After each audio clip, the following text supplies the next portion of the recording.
Vous avez publié dans Marianne ce week-end, on change légèrement de sujet, une tribune sur la France périphérique, ces Français entre guillemets oubliés par les politiques en général et par le PS en particulier, hein, c'est vous qui l'écrivez. Alors qui sont-ils d'abord? Est-ce qu'on parle des classes moyennes, est-ce qu'on parle des classes populaires ou de ces oubliés dont on parlait tout à l'heure qui peuvent éventuellement devenir djihadistes à moyen ou à long terme? J'ai publié en effet dans le journal Marianne au début d'octobre une tribune intitulée « La gauche doit retrouver la France ».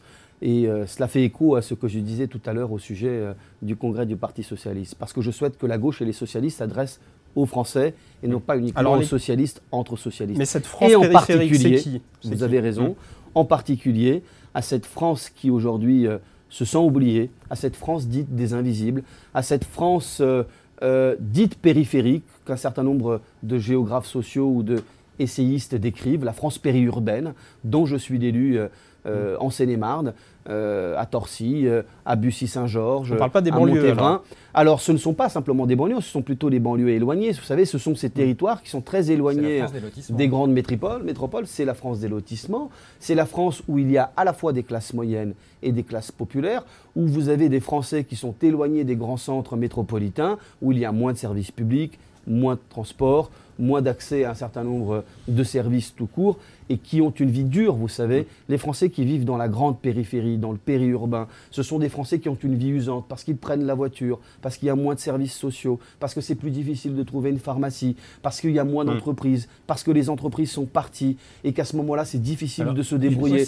Et donc, il faut... énorme parce que c'est ces personnes-là qui se tournent de plus en plus vers le Front National. Vous avez raison. Le Front National progresse. Vous avez raison.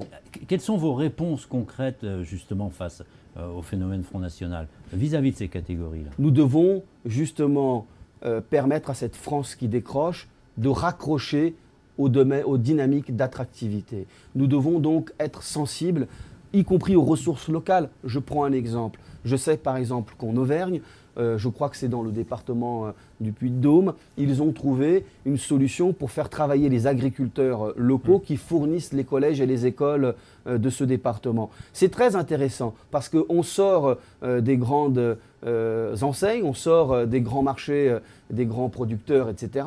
et on fait vivre l'économie locale. En Seine-et-Marne, le Conseil général fait un immense travail dans mon département pour permettre la réalisation de centres de télétravail pour que les gens n'aient pas besoin de prendre la voiture. Je pensais l'autre jour aussi à une solution qui commence à être innovante, notamment le crowdfunding, la finance participative que nous avons favorisée aujourd'hui avec le gouvernement, qui permet justement la levée de fonds avec des acteurs particuliers qui permettent de financer des entreprises en dehors du système bancaire. Je pense aussi à un certain nombre de politiques innovantes. Je suis favorable parce qu'il faut que la France enclenche la troisième révolution industrielle, celle de l'innovation, celle de l'écologie, celle du numérique. Et je pense que nous avons la possibilité de réaménager le territoire français avec cette nouvelle économie du XXIe siècle sur ces territoires aujourd'hui abandonnés.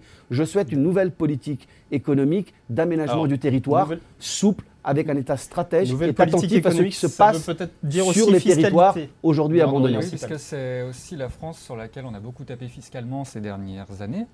Est-ce que pour vous, c'est pas trop tard pour récupérer ces électeurs-là? Non, il n'est jamais trop tard. Et puis, il ne faut pas avoir uniquement de stratégie électoraliste. Je pense qu'on doit aujourd'hui redonner du pouvoir d'achat aux Français. Ça peut passer en partie par des réductions et des baisses d'impôts.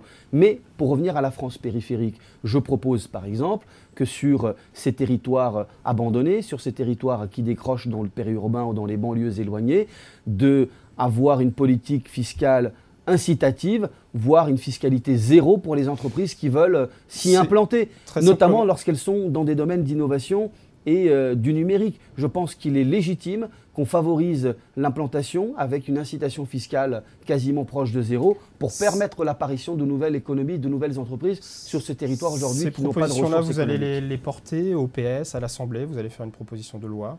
Je les proposerai certainement aux socialistes et pourquoi pas au moment du Congrès. Je crois que ce sont ces débats-là que nous devons avoir et dans l'opinion publique. Je travaille profondément sur la question de la France périphérique parce qu'aujourd'hui, si on ne raccroche pas la France périphérique, si la gauche n'arrive pas à parler aux Français de la périphérie, je crains que ce soit la gauche, elle, qui devienne périphérique dans les années qui viennent.